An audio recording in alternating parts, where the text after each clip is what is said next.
Welcome back. Thank you so much for staying with us. Let's pop you back now to the FNB Stadium where the National Day of Prayer is taking place with colleague Liezle Wilson monitoring developments there. Liezle, a very good morning to you once again. Take us through what's happening there.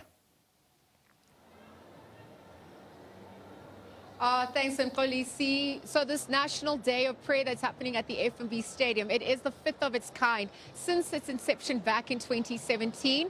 And as mentioned earlier on, we're expecting scores of people. This is a 95,000 seated capacity stadium. So it's safe to say over 80,000 people, by the least, will be making their way here to come and pray for unity, social cohesion and nation building, of course, hosted by the Motsepe Foundation and 33 other, multi-faith organizations. It serves as one of the largest of its kind on the continent since its growth back in 2017.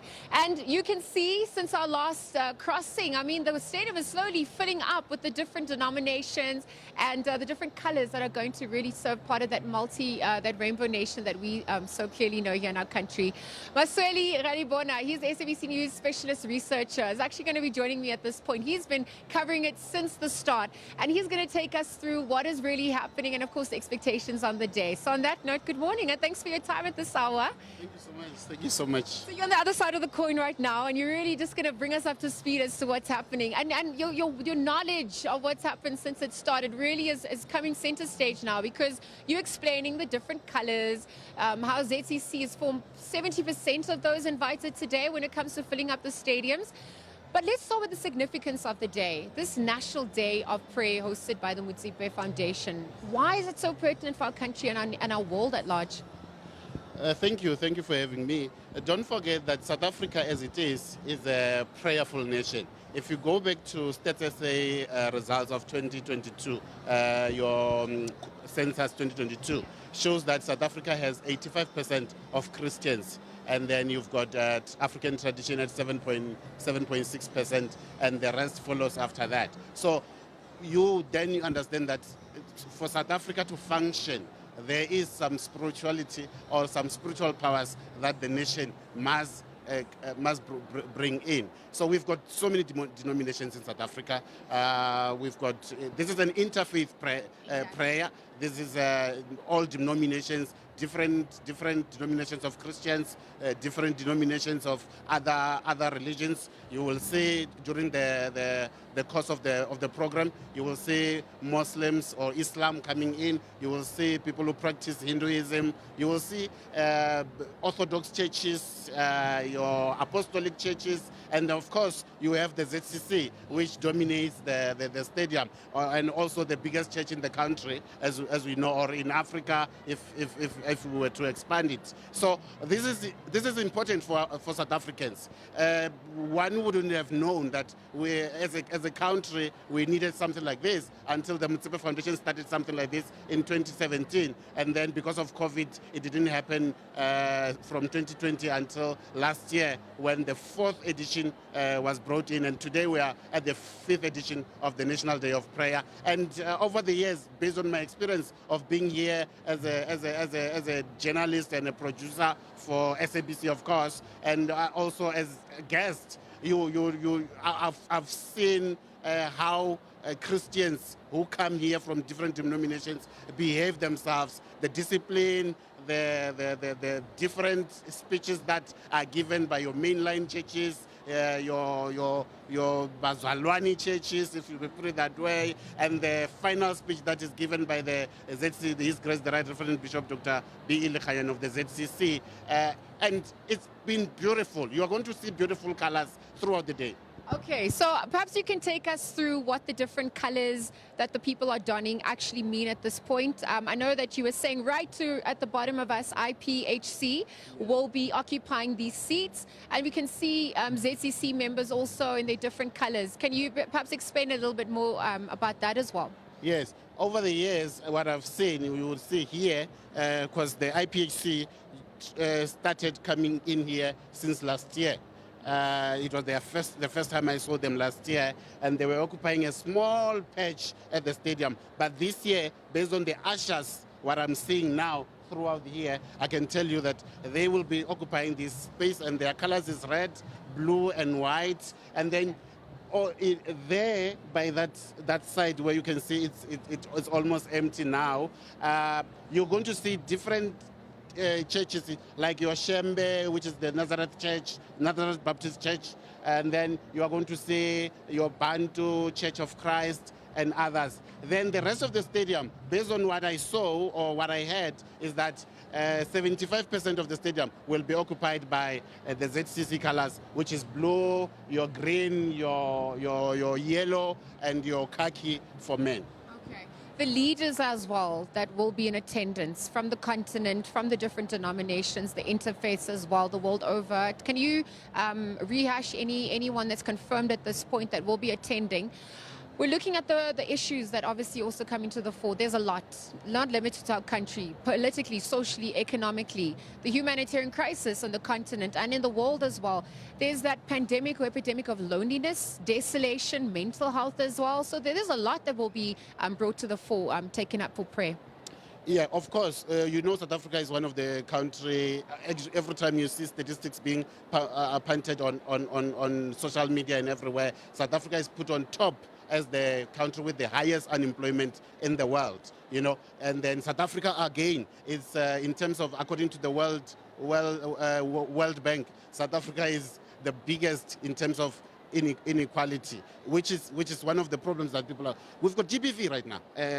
Your minister of police released statistics this past week, and then it shows that people are dying in South Africa. We've got drug problems in South Africa. We've got GBV where men and women are killing each other. You know, we've got so many social ills in this country where perhaps apart from the government and other entities doing something about it, we need also the higher powers to come down and try and guide us. We have alcohol issues in South Africa, alcohol abuse in South Africa. Now it's festive season. We are into the festive season now, and then we know abuse of alcohol is very high. You've got road accidents that are always being a problem during this period. Perhaps, or maybe if we come together as Christians, as Muslims, as all other religions and pray to the Almighty God, we can have solutions, or maybe some of these issues that we are dealing with, we are grappling with as a nation, can come to an end. Yeah, the energy is going to shift rather shortly, and one can only imagine what the gifts that are going to be released as a result spiritually. But as we look at that program then, because you spoke about how multi-faith it is, and so we're going to see interfaith members coming and standing on one stage, all pointing to something higher. We're accountable to something higher. Walk us through what that program looks like, how it also then ends off. I know you alluded to it a little early on with the bishop closing things off. Yes. What I've seen over the years is that from around 8 o'clock now, the ZCC brass band will walk in and then will pray for the nation and the people who are in the stadium, and then later other brass bands of other churches like your St. John, they will come in, and then from around 9 o'clock the program will start, where different churches will come in and they will be giving their speeches, their prayers, until around 2, where you will see the bishop of the IPHC, your International Pentecostal Holiness Church, others they call it Kereke ya Modise or Kereke ya Ntate, and he will come in also and give his speeches. Your mainline churches by then would have done their speeches or their prayers, and then around 3 you are going to see all these other churches coming together to give their speeches of the day, and that's in the program. I saw it in the program of the day. They will give their speeches of the day as a joint prayer of the year, and then they will occupy seats on the stage. From there, you are going to see the ZCC bishop coming in with his entourage, including the Motsepe Foundation, the patron of the Motsepe Foundation, and Tate Petrus Motsepe, and then they will have another program which the ZCC bishop will give the speech of the day, and then Petrus Motsepe himself, Dr. Petrus Motsepe himself, will close the show. for everyone. Around 5 o'clock, or come here at 6, you're not going to find anyone in this stadium, and then the buses will be dispersing to all or to different provinces. We, upon entering, setting up, saw the well-organized, teams that really had everything under control. And if we're seeing, people who are coming in, it was since last night that they had been prepping to make sure that they were on time. Upon us setting up, we already saw that they were already in line waiting. Logistically, when it comes to putting such an event together, can you rehash some of those important steps that are taken? People coming out of their own volition with their different denominations to make their way here to be part of this unity project? Yeah, what I've seen, or from the calls that I received from people in different provinces who were preparing to come here, they were paying their own bus fare, because they want to be here. They say this is the prayer for the year. This is the prayer to close the 2025 going into 2026, and hoping God will bless them and they will have a better 2026, and the nation will have a better 2026. You have buses from all the different provinces in South Africa, especially those who are carrying ZCC members and the IPHC members. I want to believe that also from KZN, because you have members of the Shembe Church in Gauteng, in KZN, mostly in KZN and other provinces. And then as we speak now, there are people, like last night I drove around here and then I saw around 9. There were already buses from other provinces parked outside because people wanted to be here, And then you still see outside, as we were driving in the morning, we were passing buses that were coming here. I was receiving calls as I come here, people saying, what's the situation that side? And I would say, the gates are open, people are flocking in. As you can see, the stadium is filling in nicely. So we expect also the music renditions. I saw on the program there's someone like Winnie Mashaba, gospel artist. You've got Dumim Kokstad. I also saw Thengiwe Mhlaba. So people here, it will be a joyful day and prayerful day. So people who are not here, I know you pointed out the different colors, the different uniforms that are done by the different denominations. There's the suite, the presidential suite as well. Can you just break down the stadium as well for people who are not here? Perhaps I just want to get a sense of. So the main stage is right behind us. That's where the activities will be happening. But for the leaders, the VIPs, they'll be seated over there. Perhaps break that down. The media, I know there's a media center as well. Yeah, based on what I saw throughout the years, I will repeat that. There's the main stadium where leaders who mostly will be occupying who will usually mostly be occupying the presidential suites, and the media center, as you can see there. They are one by one, based on the program, will follow each other, being escorted to the stage to give their speeches. And then throughout the day, if you go to the presidential suite, you are going to see guests from political parties, from your SOEs or your government institutions. I saw last year, I saw former President Motlanthe was here. I saw the leader of the Rise Mzansi Songezo Zibi was here, and many others. That I also the former Minister of Minerals, Ngwakura Matlodi. I saw him last year here. He was represented came here as the Prime Minister of the Bapedi Kingdom. I saw many people last year. So we do expect again this year, because this is annually now by Mutsepe Foundation, we do expect it to be as exhilarating as it was last year.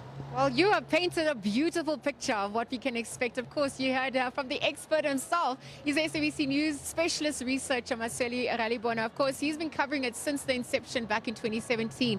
And we're expecting nothing short than of a magnificent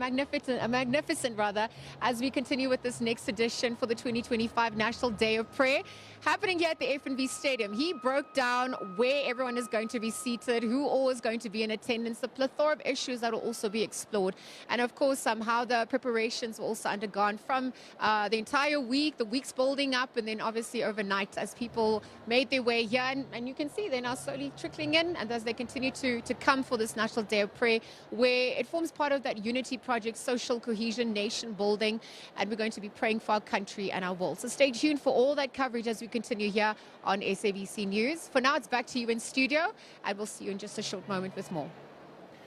Liezle Wilson out there for us monitoring developments to come out of that National Day of Prayer out at the FNB Stadium. Thanks so much indeed for that.